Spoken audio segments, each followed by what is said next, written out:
El clásico principio de la bola de nieve, ¿no?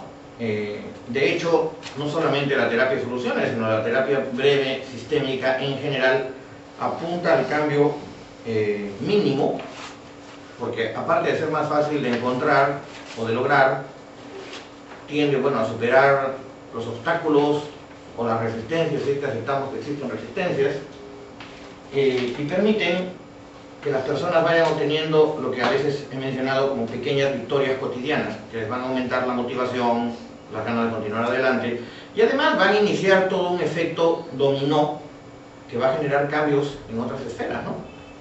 Entonces el cambio a veces se ha visto como trabajoso, pero eso ha sido un error. El cambio no tiene por qué ser trabajoso, porque el cambio es inevitable.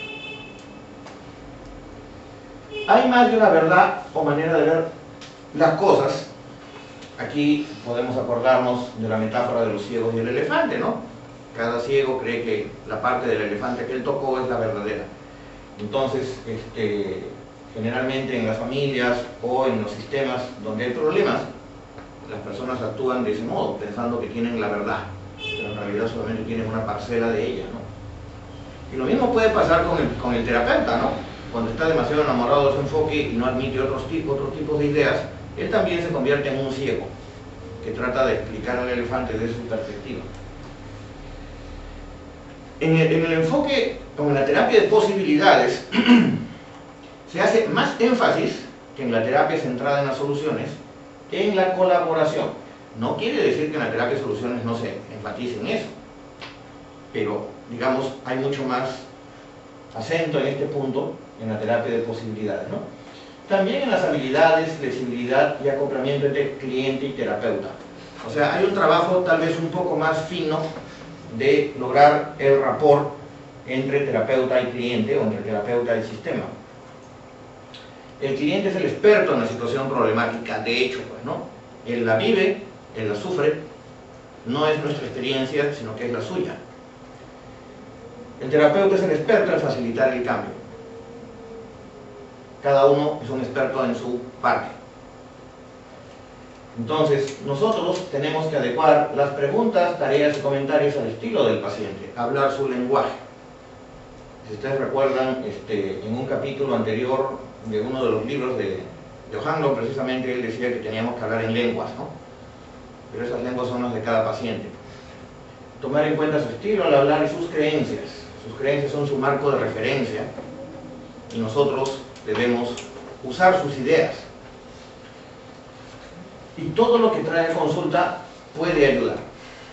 Sus hábitos, sus hobbies, sus pasatiempos, sus creencias religiosas, sus creencias políticas, todo puede ser de utilidad.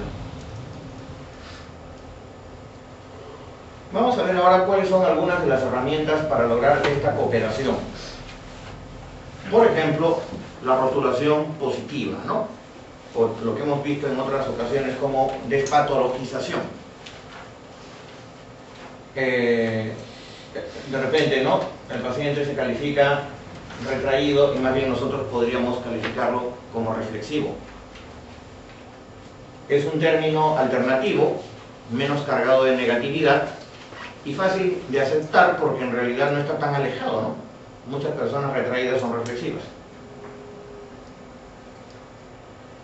La autoconfesión intencional. A veces nosotros podemos hablar de nuestra experiencia si es que creemos que esto puede tener un efecto terapéutico. La clásica idea proveniente del psicoanálisis es que el terapeuta tiene que ser un enigma, ¿no? Envuelto en un acertijo para su paciente, porque esto va a incentivar la proyección y la transferencia, etc. Eso ya es, bueno, algo más bien digno de museo, ¿no? En este tipo de enfoque, que el terapeuta se cierre por completo puede ser más nocivo que útil. Tampoco significa que uno tiene que hablar de sí a cada rato. Esa no es tampoco la intención. Pero a veces podemos contar algunas cosas. Por ejemplo, en un libro que estaba leyendo, es un libro, una compilación de artículos sobre terapias breves aplicadas a problemas sexuales.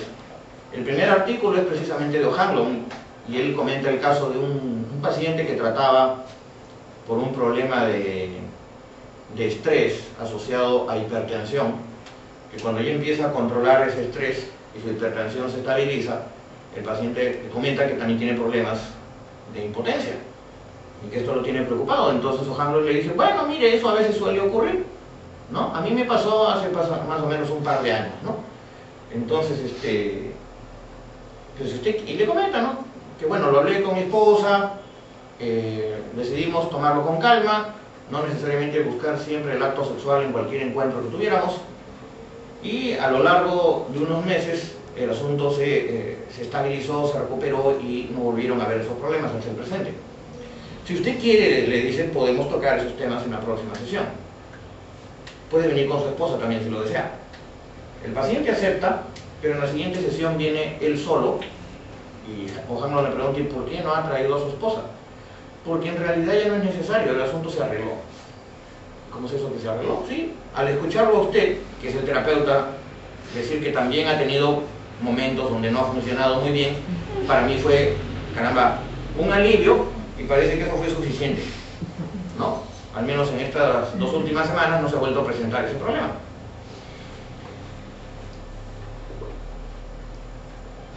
El uso del humor también, ¿no? Reduce la tensión y genera acercamiento.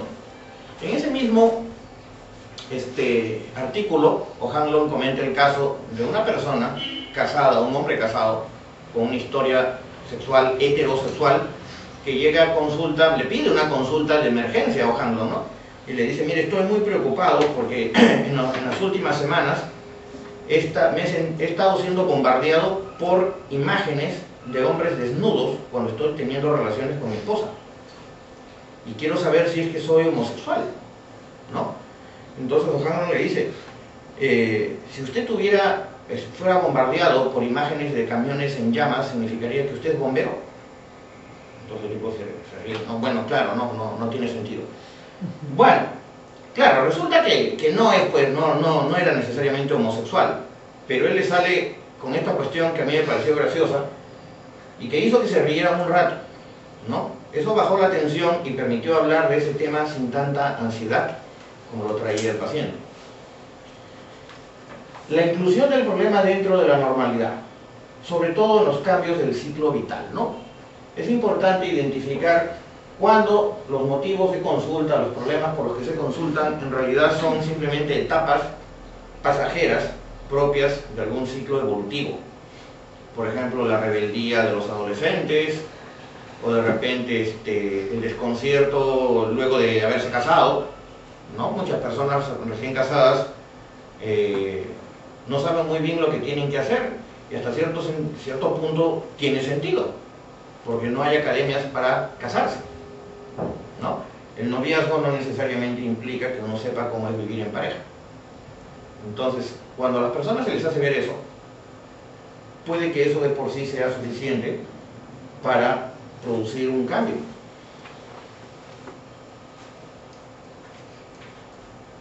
Sensibilidad cultural y respeto por la igualdad de los sexos, ¿no? No imponer ideas o abrir puntos de discusión que el cliente no ha planteado, a excepción de cuando se sospecha que hay situaciones de violencia.